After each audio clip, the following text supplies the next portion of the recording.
According to the Quran, Jesus was a prophet of Islam. His followers were Muslims, and the Gospel is the inspired, preserved, authoritative Word of Allah. But when we go to our earliest records, we find Jesus claiming to be the divine Son of God who would die on the cross for sins and rise from the dead.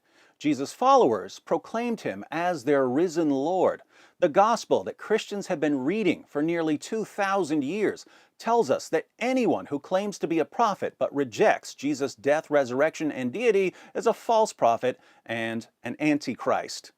So if the Quran is right about Jesus, why does all of the available evidence tell us that the Quran is wrong about Jesus? Well, our Muslim friends have an answer. The reason our earliest evidence so thoroughly contradicts Islam, they insist, is that our earliest evidence was corrupted. But who corrupted it? Notice that their options here are quite limited. Muslims can't blame Jesus for corrupting the evidence, since Jesus was a Muslim prophet according to the Quran.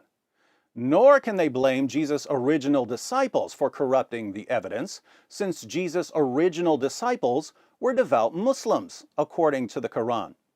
So they need a villain who wasn't Jesus or one of his original disciples, but who was still powerful enough to corrupt Christianity in the first century. Who had that kind of power in the first century?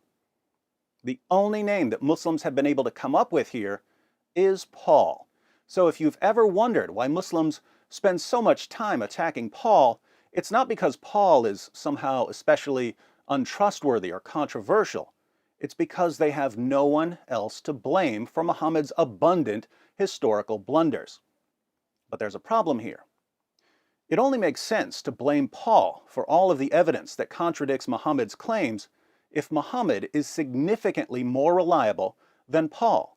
If Muhammad is less reliable than Paul, it makes no sense to point a finger at Paul whenever Muhammad gets something wrong.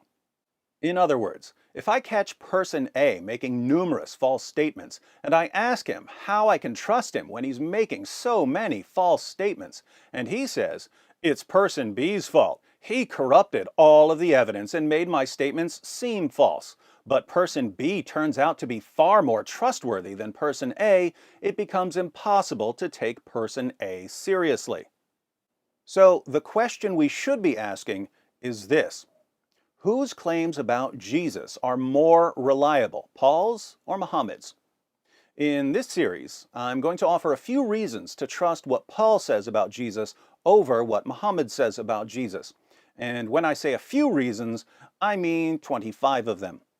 Some of these reasons, taken individually, wouldn't be enough to reject what Muhammad says. But when we consider all of the reasons together, it's pretty clear that Muhammad's claims about Jesus are about as reliable as a CNN special on the origins of Islamic terrorism.